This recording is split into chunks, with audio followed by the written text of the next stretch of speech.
Welcome to Kettlebell Corner, where strength meets theory, where we take you on a deeper dive into all things kettlebells. I'm Jeremiah Waylon, and he's Roger Parks. And in this episode, we're laying out the key factors you need to consider when establishing your goals. Mainly, how the long game is what matters, and the kettlebell advantage. Roger, what's up? We got a lot more than that, of course. Of course. But, of course, I'm not going to even ask you how you're doing. Good. I knew that was the answer, regardless. So, you tricked me. Yes, my master manipulation. Yes, who's the brain now, Pinky? First off, before we get into some of the things that I'm curious about, why are we even doing this one? Let's lay the context out for the people real quick, because you like that, and I like that, and I think they appreciate it. I do. I was chatting with one of my clients, and he was, saying, it's this all depends. It all depends. Everything's all depends. I was like, yeah, it really does, which he gets, he acknowledges, but he said it would be helpful if he would be able to understand what it depended upon. And I suggested the idea, when I really explained how hard it would be, I said, we really can't talk about what it depends upon unless we have goals. And he said, well, it might be helpful if I understood what my goals should be. I said, okay, that I can do. So let's talk about that. Let's talk about what our goals are. And then you can get into the it depends, because again, we arrive at the same space. We have the option here to give you information and say that it transfers when it doesn't, or it's universally applicable when it's not. Or we can appeal to fewer people, make it a little bit harder, and give you some circumstances to think about and consider. So I like it. So 90 days shred, lift the heaviest thing possible with this program. That's my goal, and I need to do it tomorrow.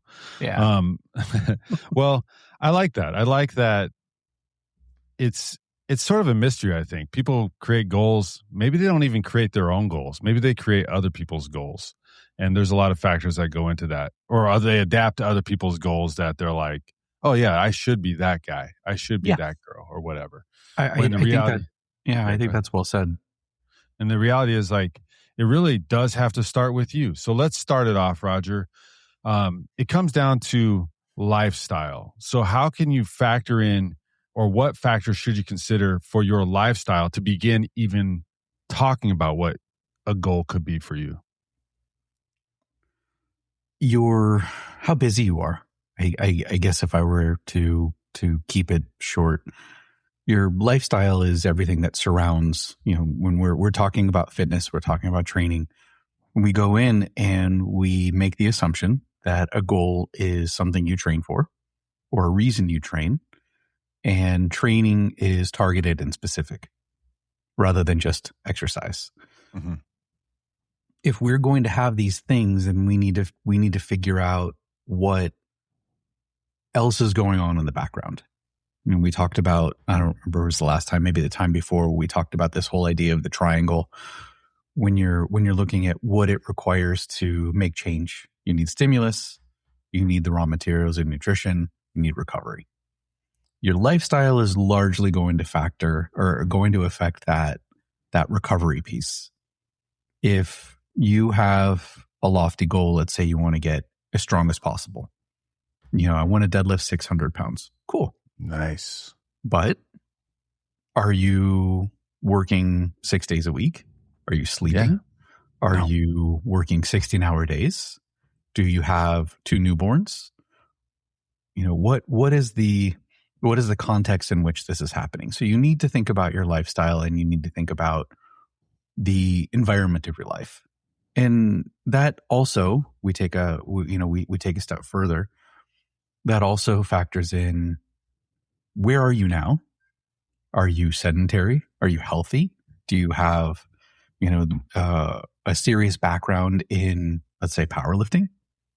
Have you done this before? Did you used to play college football and, you were deadlifting 750 with regularity, and now you just want to do 6?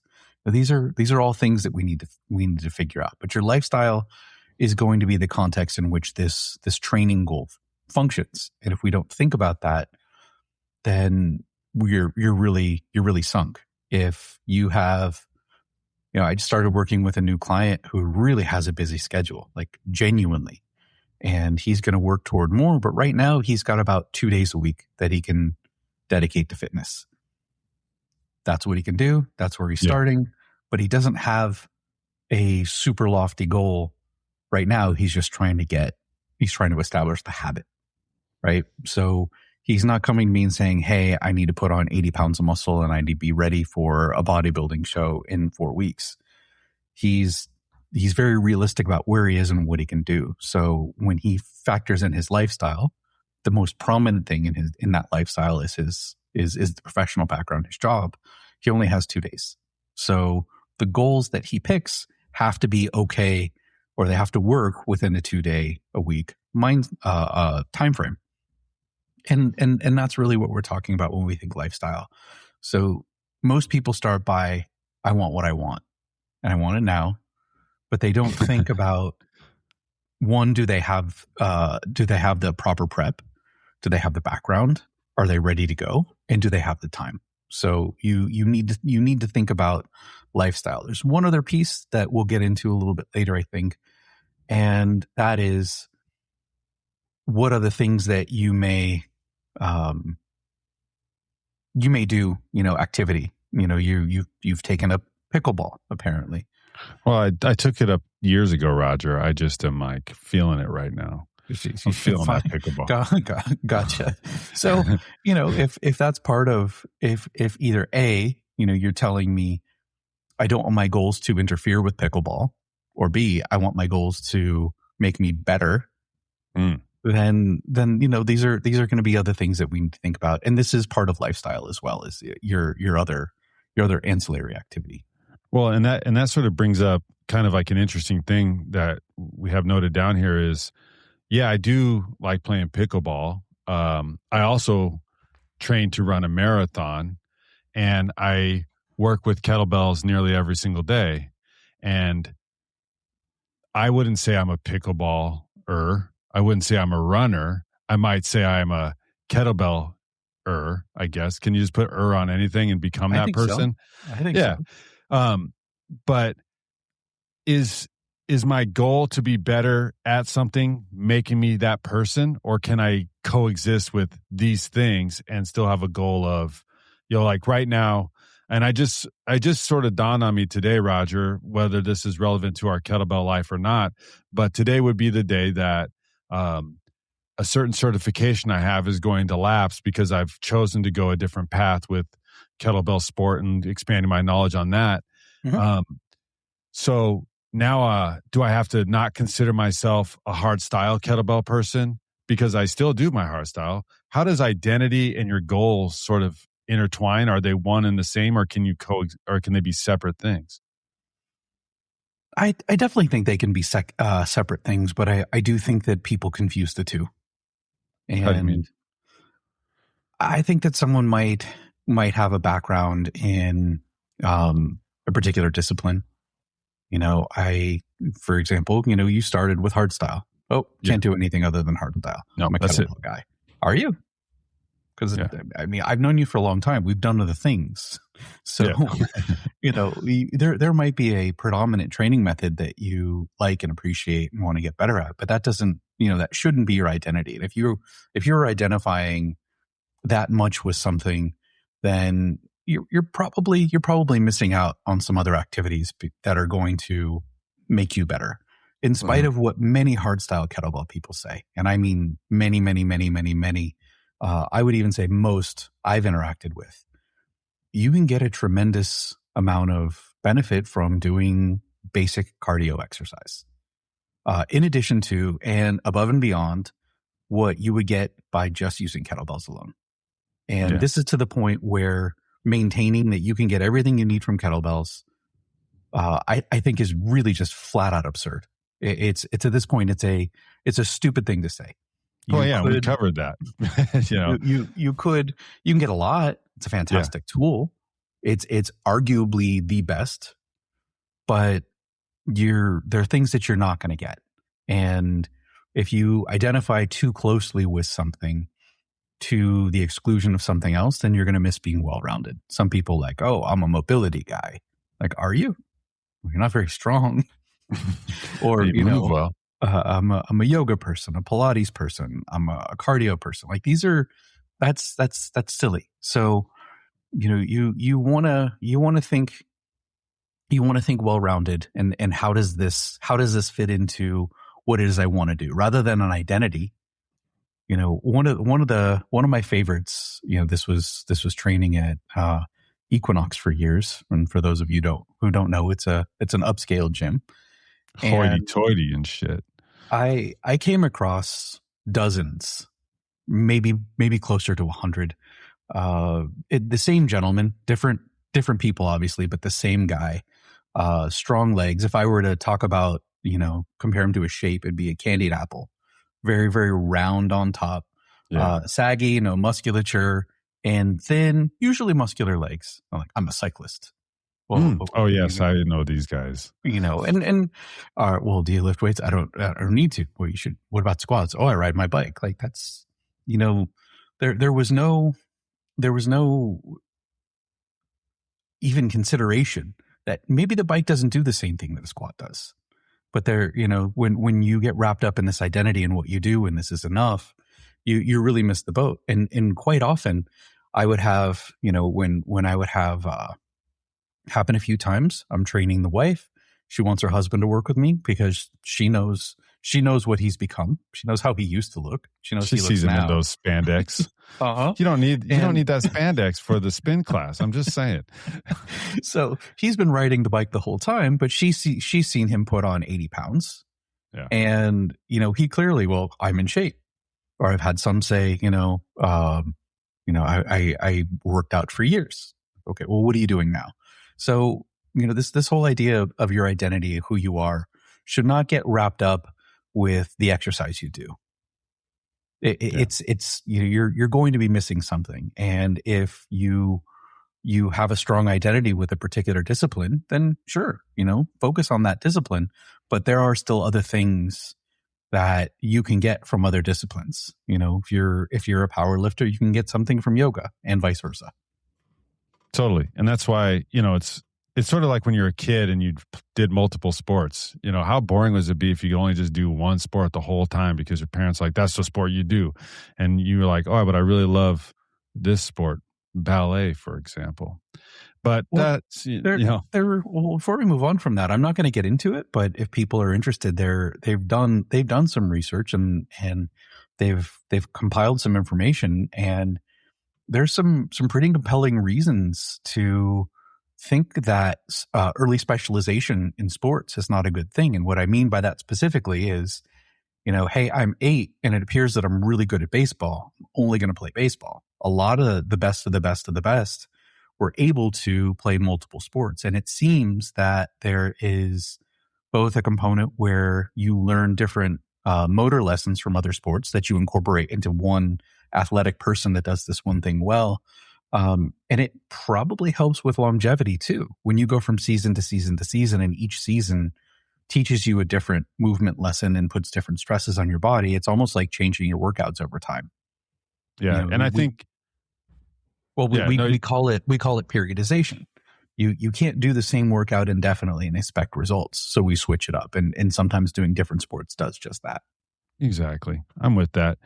Okay. Well, so lifestyle, first of all, sort that out and make sure that you can be consistent with whatever goal you choose, because that's going to be the ultimate determinant in what your success at that goal looks like.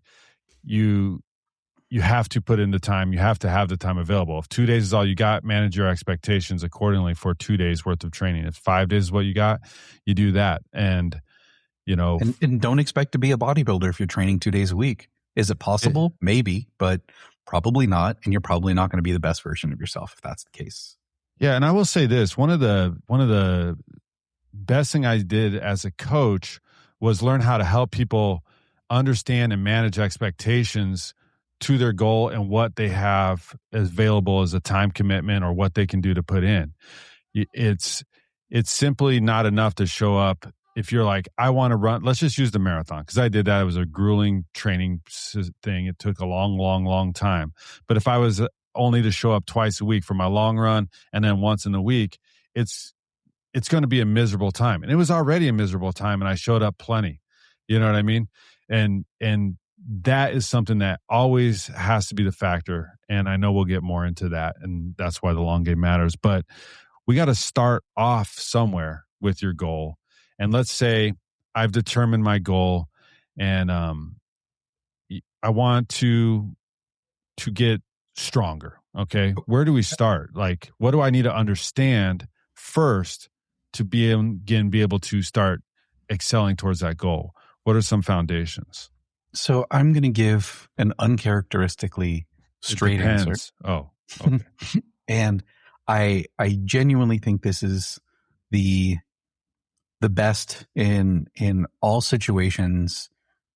If you are to the point where you are actually moving into training. So what I'm precluding in that statement is I'm not healthy, I'm injured, I'm not ready to do it, I don't have the time, blah, blah, blah. So you're at the threshold of your training, and you've picked a direction based on your time constraints, your lifestyle, your background, your activities, and you've decided that you're going to do X. Let's say it's getting stronger.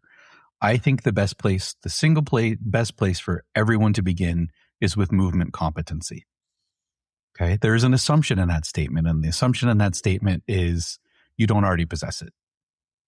Got it. Okay. If you were embarking, we have to think about context here. So if you're even having these conversations with yourself, you are not currently in an exercise routine. Maybe you used to be, but you are no longer.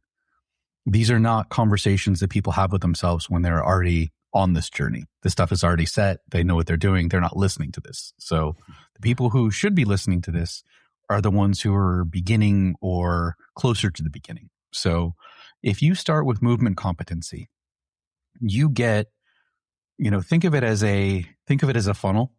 This is the narrowest part of the funnel, and all other goals can be encompassed in this as you widen.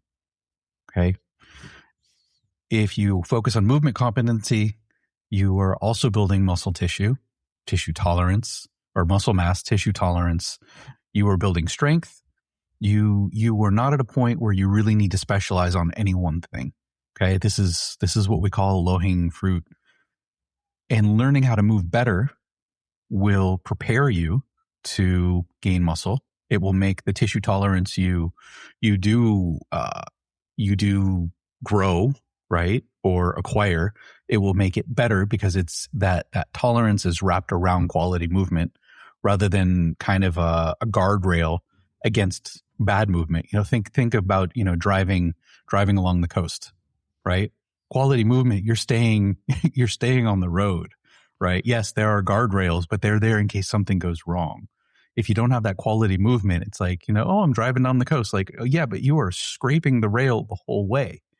Yeah. That's so not good. You made it. It's like, yeah. So you scrape the rail. If that rail is the tissue tolerance, you're building more, but you're building more to keep a catastrophe from happening. Right.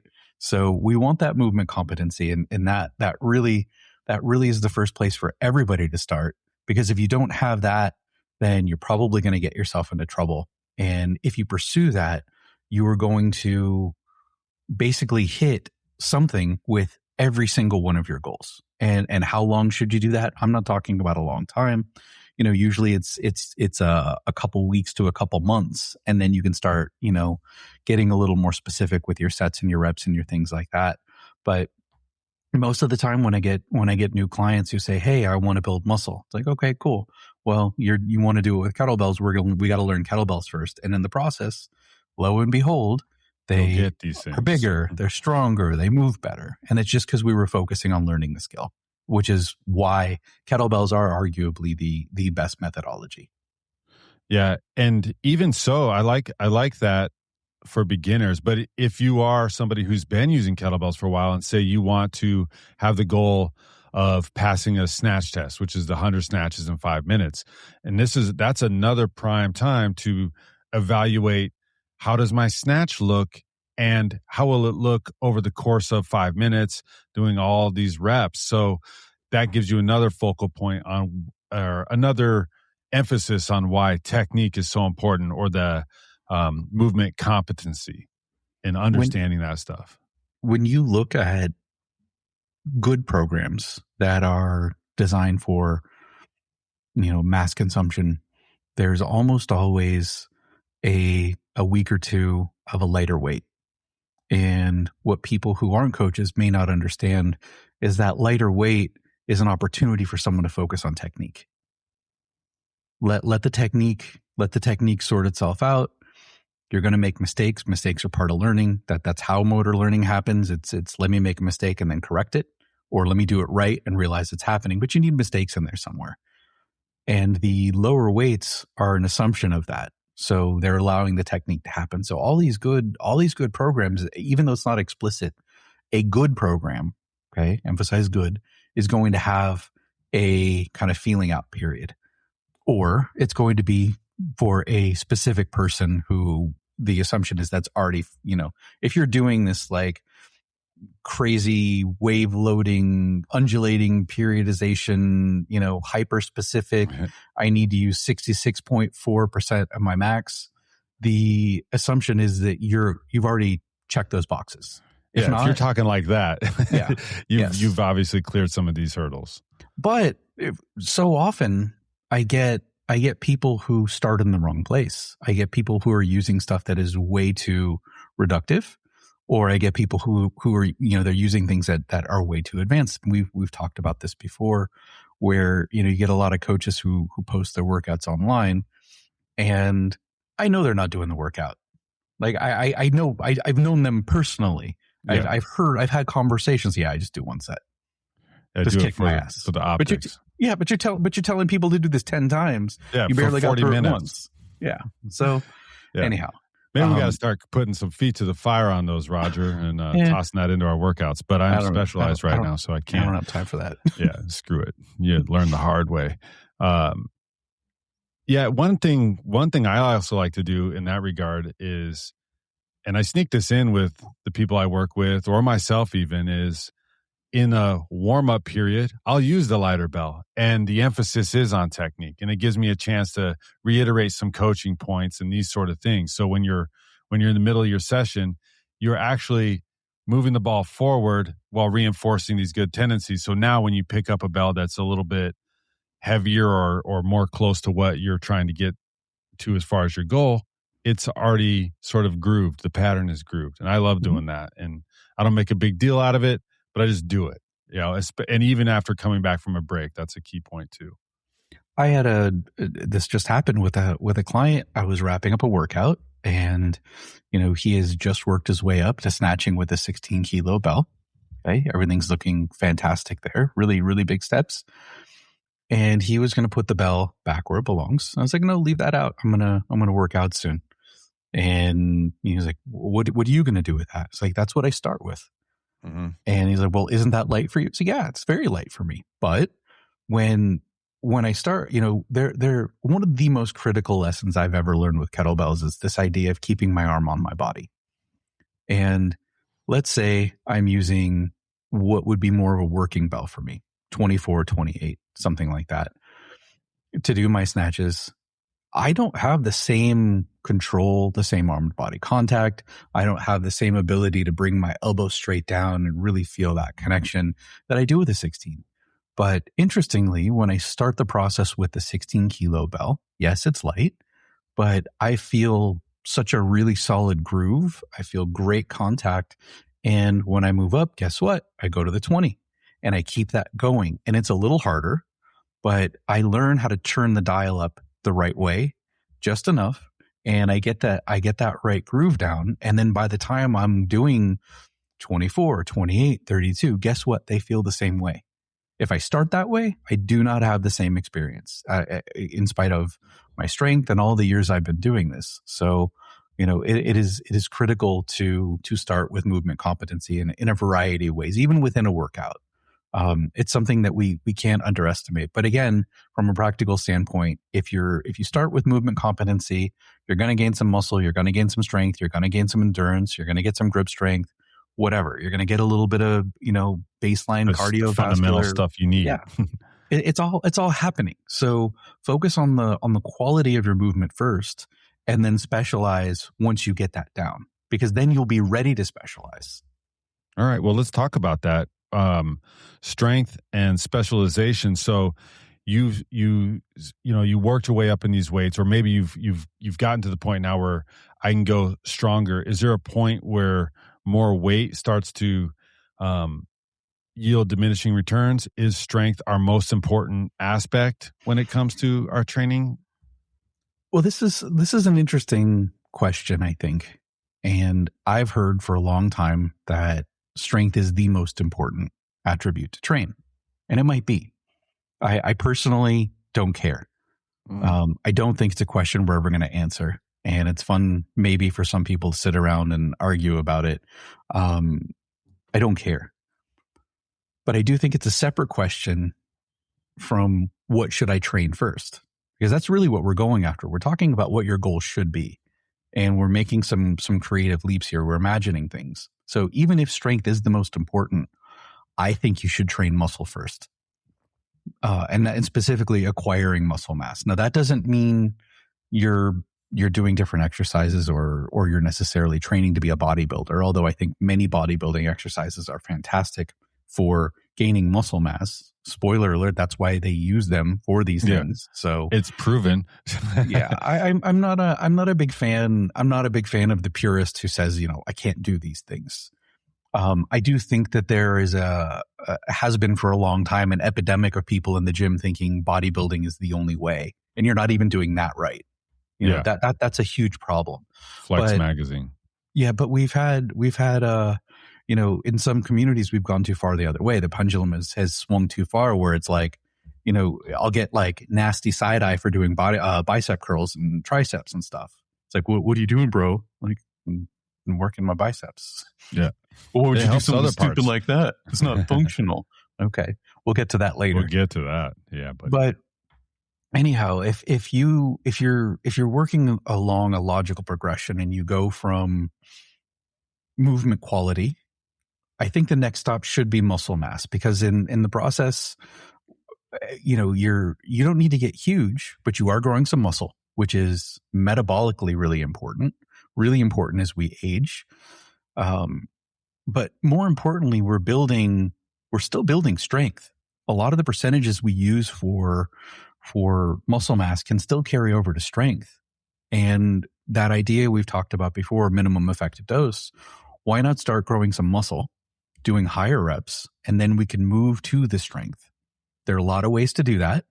Doesn't need to be straight sets. Many kettlebell formats, even, based on how you're doing your ladder training, for example, with presses and squats, you're still doing enough volume to elicit muscle growth. It's not the most effective way, but you're still doing it, right? Yeah. So if you do that, you're going to get the tissue quality down, and you are going to still continue to get strength. So those two things are still happening. So I would say it's important to grow some muscle next.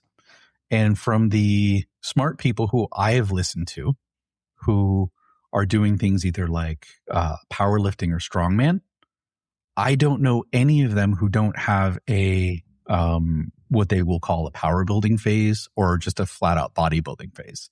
And for power building is kind of a combination of using your power lifts in a specific rep range in order to get some mass. Because when you have more mass, you are going to have more raw material with which to generate strength. So strength acquisition is really your goal. Then make sure your tissue quality is good, and make sure you have enough muscle to achieve what you want. Now that doesn't mean getting super stiff and being a bodybuilder. With all of these things, there's a point along the continuum where it's too much. There's a reason why if you see a really good track coach, for example, you're going to have many of your sprinters do deadlifts, and they're going to be pretty heavy, but they're not going to be super high rep. Where if you compare that to, let's say, someone who's working with marathon runners, I think they should should still deadlift. I think they'll get a lot out of it, but the weight's not going to be as much. The reps are going to be different. And then you take a step to the other part of the sports complex, and now we've got the football coach. Well, these people are going to be deadlifting more than the sprinters, deadlifting more than the marathon runners. So there's a point where if you put too much into any one attribute, whether it's strength or mobility or endurance or whatever, you lose the ability on the other end. The idea of, oh, I just focus on mobility. Well, there's a whole argument to be had about whether true mobility precludes strength. And I don't think it does, but I'm talking about mobility in its common sense. I want to get super bendy. If your goal is to be super bendy, then you are not going to be the strongest of the strong. Though those two goals lie on not quite opposite ends of a spectrum, but they're far apart. As you get better at one, you're going to get worse at the other at some point, right? And I think same with strength and endurance. Our physiology responds in a particular way. We do need to make some choices. So anyhow, for me, next stop is no doubt muscle. And again, we're still talking. It's still a kettlebell podcast, so we're still doing kettlebell lifts. We're just doing more volume, and we're still focusing on weight that can facilitate the good technique or doesn't mess up the good technique we've acquired. And in the process, we're gaining more muscle. When you got the more muscle, you use the more muscle. Is there any point where you need to train specifically for like a competition? Is that just part of a lineage throughout your whole training plan, where it's like learn the technique, build the tissue, and then get specific? And that's absolutely maybe not that close to it, but that's kind of where it's at.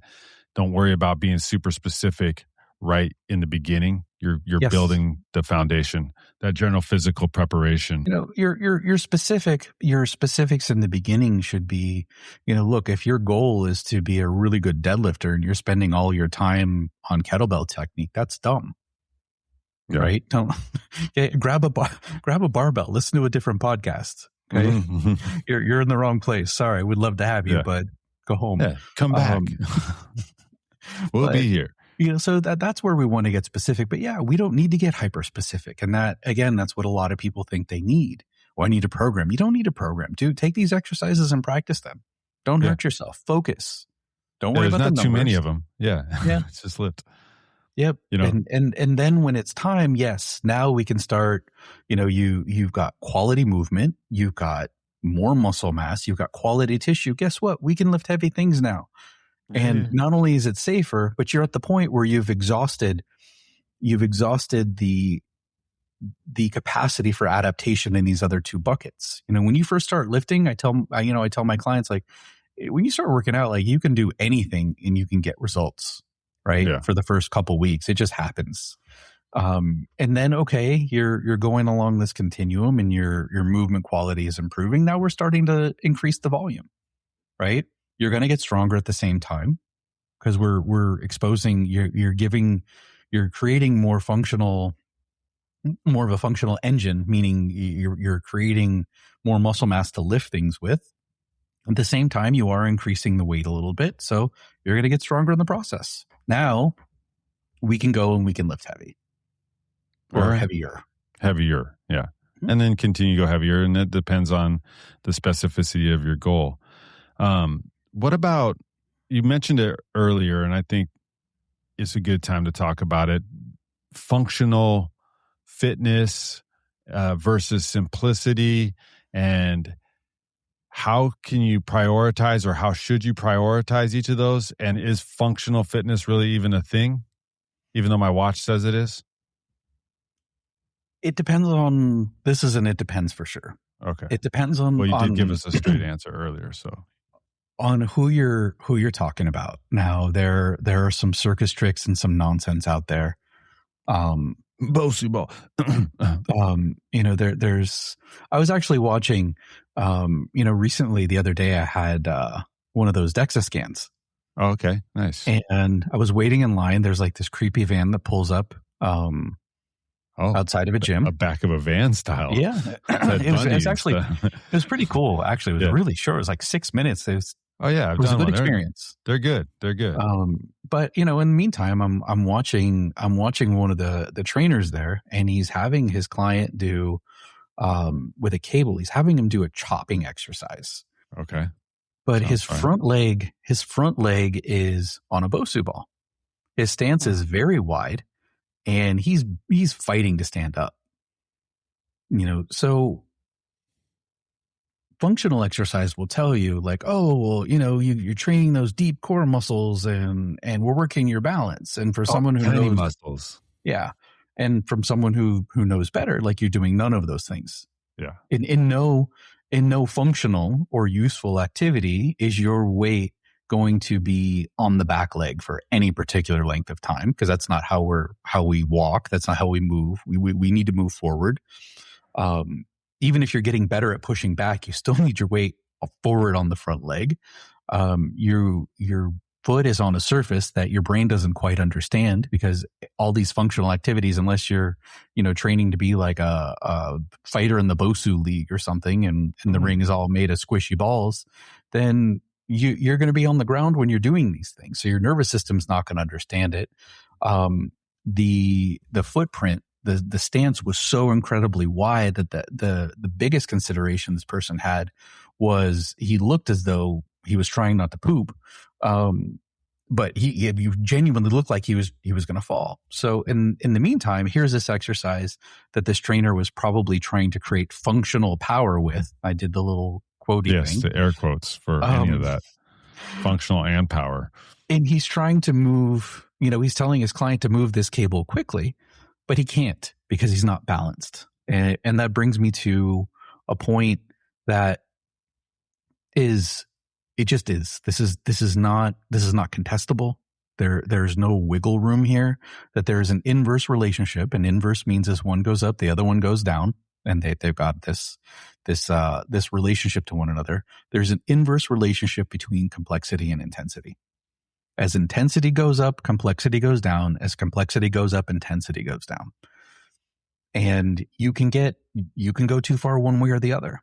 So if by functional you mean you should be able to support your body weight on one leg, you should be able to rotate, you should be able to lift at odd angles, then I wholeheartedly agree. Yes, you should be able to do those things. And if that's functional, then yes. If by functional you are doing something that is so hard to get into, and you're doing it with tiny little weights, and you're doing it for 75 reps, and the hardest part about the exercise is the exercise itself, it's not the load, it's not the rep scheme, then that is not functional, and that's dumb. The other thing that I think we need to point out is this idea of mimicry. Yeah. So I'm throwing a kettlebell because I throw a ball. Sure. And that's not the way it works. You're, going back to where we started when we're focusing on lifestyle, things you do. If you're coming to me and you want to be better at pickleball, and I'll give you a discount if you want. Okay. If you're telling me you want to be better at pickleball, then I'm not going to strap a paddle to my cable machine and have you stand on a Bosu ball and go through, your backhands. Like, that's dumb. Yeah. What I would do is I would say, okay, what qualities does a good pickleball player need? I happen to know that you are stiffer than you should be, and I would focus on your unloaded movement quality, and I would teach you how to move back and forth in your hips.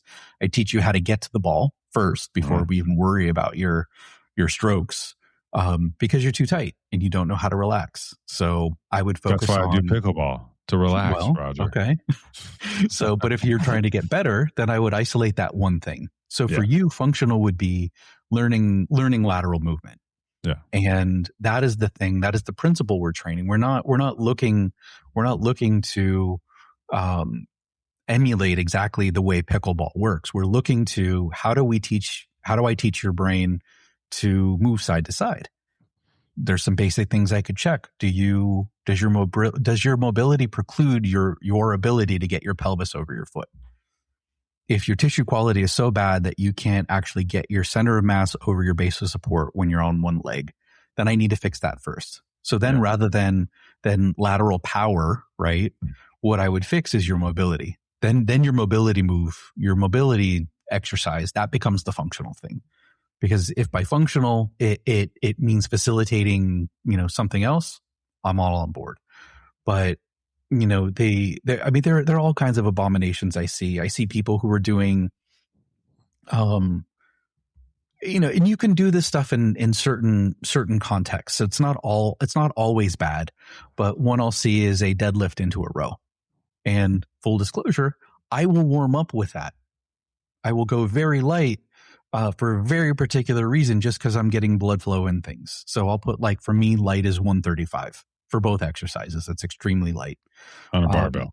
Yeah, on a barbell. So I'll do some deadlifts and then I'll come down and I'll make sure I'm in my hips and I'll do a row. It's a fantastic warm-up exercise for me. But when I look at the overall weight that I can use to do the two separate exercises, then I'm either vastly underloading or vastly overloading one of those patterns, and I should not work them together. But the functional training guru likes to do 6 things together, and I used to do that. I don't know if I told you there was a when I first started way back when, and I had my NASM cert, a certification about which I can't say enough bad things. It's absolutely silly. Yeah. But I remember I'm thinking to myself, because it fosters this sort of thinking, like, you know what I'm going to do? I'm going to do a lunge forward into a curl, and then I'm going to take the weights out and I'm going to do a lateral raise. And then I'm going to, I have my arms out to the side. I'm going to rotate to one side, and then that's going to be 1 rep. And I was that's a lot. It was stupid. And what weight are you going to be able to do that with? Well, that's exactly right. Because you got to think about, what is your limiting factor. The limiting factor is the tiny weights that your tiny shoulders, lateral can raising. lift. Yeah. So if I were smart back then, which I clearly was not, I would have just loaded up the lunge. If this is the thing I'm working, let's get heavier dumbbells. They don't need to be crazy, but let me use this. Yeah. Or maybe for whatever reason, I need the ability to push overhead. Okay. And I want to do a lunge with an overhead press.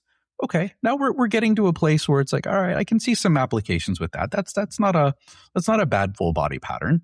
But there's a point where it just becomes dumb. And the person who talks about being a functional trainer is almost never a functional trainer. If that's who you're like, my specialties in functional training, functional fitness. We had to fill out those cards with specialties, and if I look back, I don't even remember it, but I know. I believe you even mentioned something at the time. You're like, do you even know what that is? What does that even mean? That's not a thing. And I'm like, for marketing it is, and buzzword that. Yeah, exactly. You're absolutely right. There's no question. But this does merit special mention, because this is part of the marketing mechanism, and a lot of people will see really complicated things, and there's a difference between complex and complicated, and by complicated I'm not using that in a good way. Yeah, when over the top or something. Yeah, when you see people, I've seen stuff on social media like, wow, that's really cool. But what these people are doing is they're showing you their ability to move. And it's remarkable to watch it and appreciate it, but don't think what they're doing is an actual exercise, and don't think that they got the ability to do that from the thing they're doing. Right. That's a byproduct of the other work they put in. And that's like one of the things to consider, especially you're on a kettlebell podcast and you're thinking about your goals. This notion that everything has to be different all the time sort of is contradictory to actually achieving most of the goals, as far as like consistency and being able to progress and these sort of things, knowing that you have these basic skills or these basic movements that you're working, whether it's your squat, your press, your swing, your snatch, all these things. It's okay to be okay just doing those things in a manner that adds to, like, the muscle, for example. Maybe you're using those to get the muscle and these sort of things. And then as you get a little further along and you're better, now you're doing chains or complexes and stuff like that. But understanding that that's going to be going into something different. Well, let me highlight one thing, and maybe this simplifies things. If we're going back to the idea of training requires the intentional process of sending a very specific stimulus. And our brains, as far as I know, don't think in terms of lunging patterns. They understand sensations, and we might have a movement pattern that corresponds to a lunge somewhere. I think that's absolutely right. But when we're training, what our muscles recognize is the mechanical tension and the physiological response to that. That's what we recognize. So we need to send a stimulus. And if the thing we are so preoccupied with is just standing up and that's it, or the exercise is so complex that we have to where am I now in this sequence? It's like 75 things. There are, again, limited applications for that, where that's fantastic, where you want to make people think.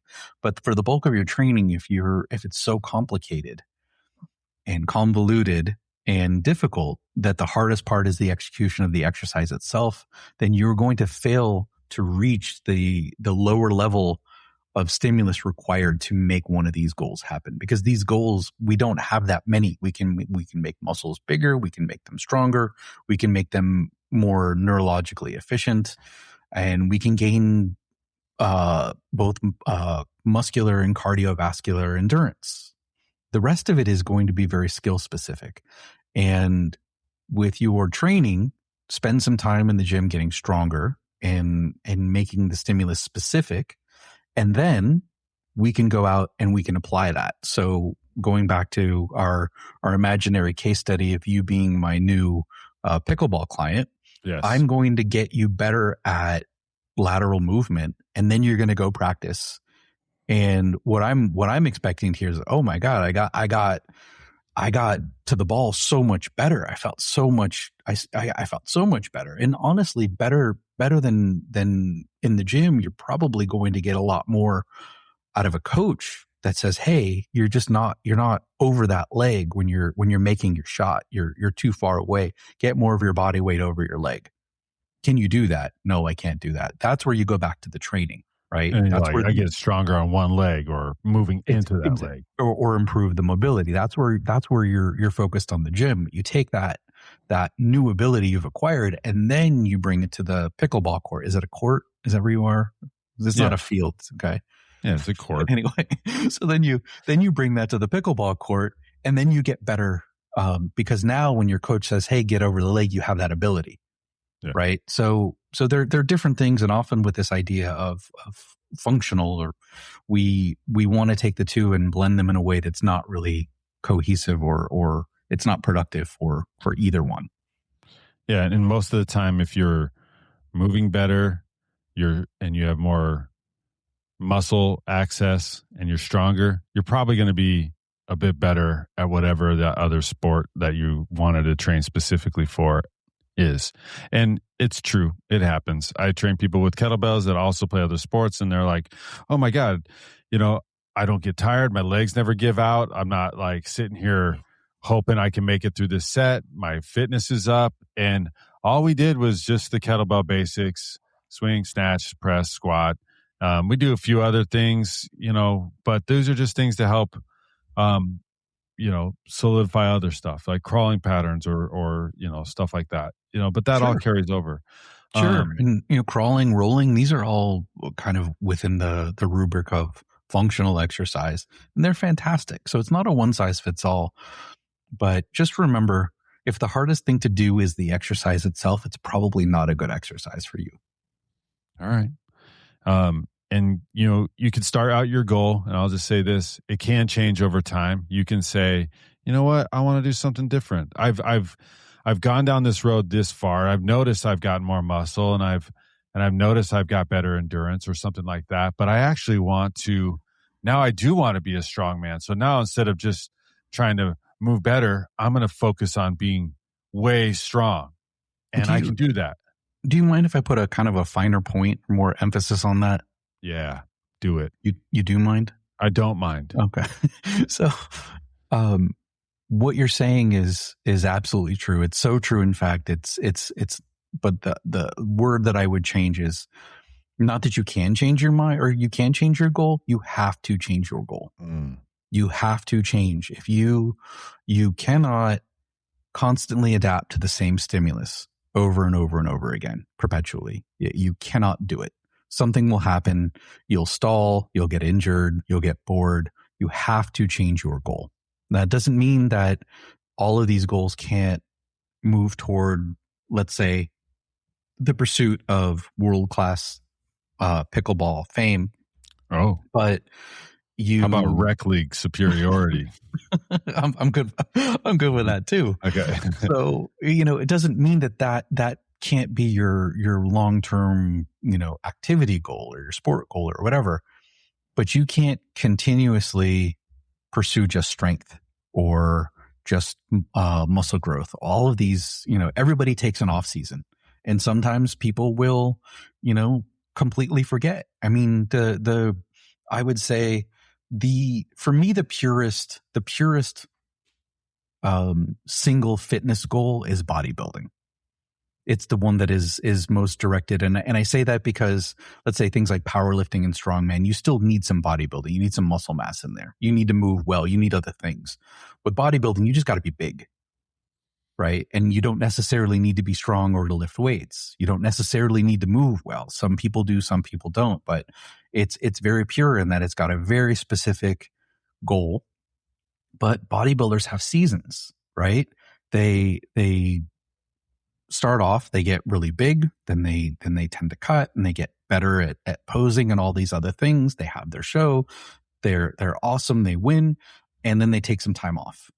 They don't perpetually stay in the same shape because they realize they can't. They're very intelligent about how they back off and start and stop and start and stop and do all these things. But even they, with such a pure, very focused goal, do not have the same phase of their training all the time, right? And the people I know who do this and do this well do have periods where they will focus on particular exercises. Sometimes they'll say, yeah, I'll play with some kettlebell swings in this phase, but not here.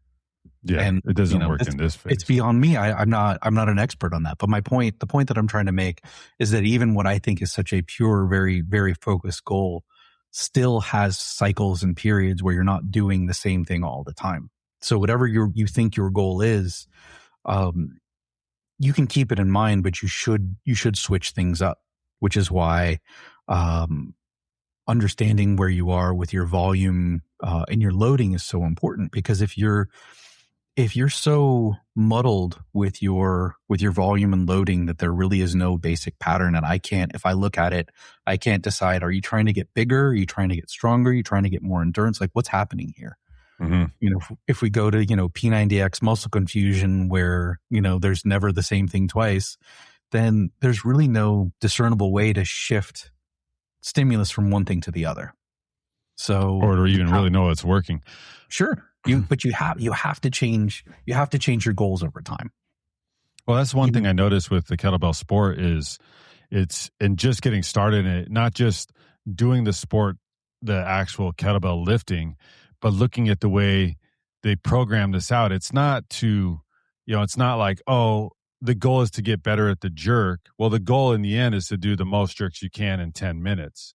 And so obviously part of that, at the very beginning, which is where I'm at, is to get better at the jerk. Can I get 10 minutes? I did 3 minutes the other day of the long cycle, which is clean and jerk.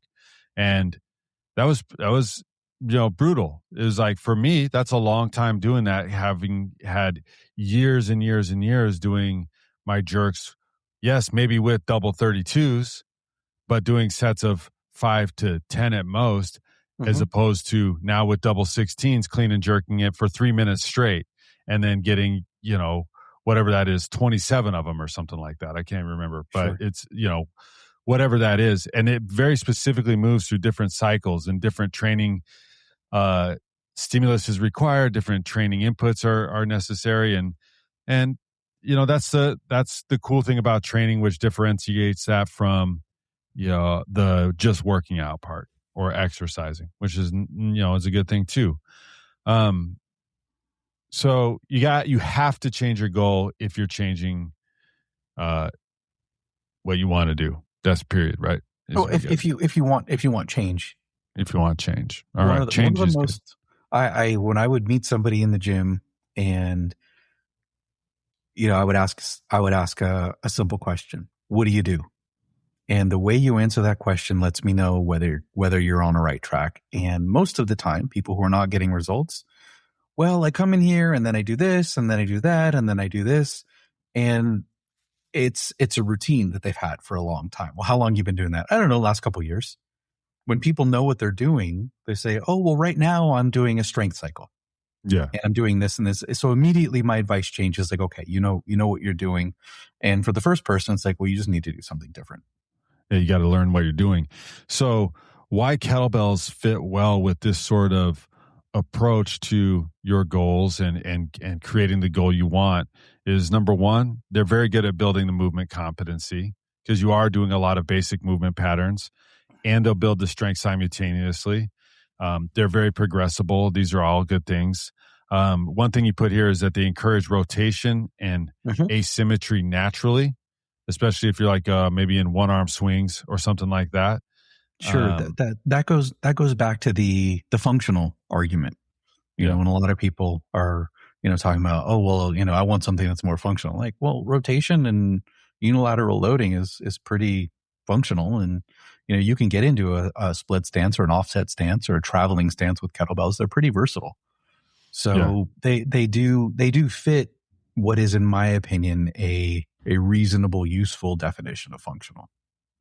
All right, yeah, they just got a broad capacity, and like we've said in many of the episodes before, we're not here to sell you on using kettlebells, because first of all, if you're this far into this episode, you're going to use kettlebells, and if you're not, this is good stuff you can use for any real goal. Anyways, really, this is a good framework for that. But kettlebells are an excellent tool, and like we said earlier, maybe one of the best. Is it the only? No. Is it going to get you maximum strength? No. Is it going to get you maximum endurance? No. But as a general Swiss Army knife, it's going to be a great piece of equipment. And yeah, maybe sometimes you need a scalpel. Scalpels for the precision cut. The kettlebell is like the Swiss Army knife. Did I just use some marketing language for you, Roger? Maybe you did. Can we hot take that? We hot take that and get a couple clicks. Well, but there's something hidden in there though, and that's that you can use your kettlebells as general prep for a long time, and when it's time to specialize. Move to a barbell. Move to a different. I think you just did that. And run. You just did that for your barbells. I did that for a marathon. I'd used kettlebells for a long time, and guess what was never a limiting factor was my legs, because I use them every day with kettlebells. Well, I think I told you when I was at the barbell cert, I noticed that all the people there who were kettlebell certified were better at the overhead press than the people who were not. Yeah, probably had that mobility that naturally comes with lifting that object that sits on the backside of your body when you put it up over your head. Well, I think that's part of it, but we could do an episode all on that. But anyway, chalk it up. All right, so let's put this like little filter that you have here. I'm just going to share it, and you can say if this is correct or we need to elaborate. A goal setting filter is: 1, does this goal improve how I move? 2, does it improve my health or capacity? 3, does it support my current lifestyle, which is the first thing we talked about? And 4, can I train it consistently for 6 to 12 months? I'd say those are some solid questions to ask. Yeah, ask those questions. That's at a minimum. Yeah, ask those questions, and if it all lines up, then it might be a goal worth pursuing. And guess what? Nobody's going to look at you if you are, let's say, 3 months in or 6 months in even, and you're like, I am not feeling this. I need to change this. Nobody's going to look at you and be like, you're a failure. You're only a failure if you keep doing something you don't want to do because you think it matters to somebody else. All right? So be good to yourself. Yeah. And there's hotlines if you need them. All right. Anything else, Roger? No. All right.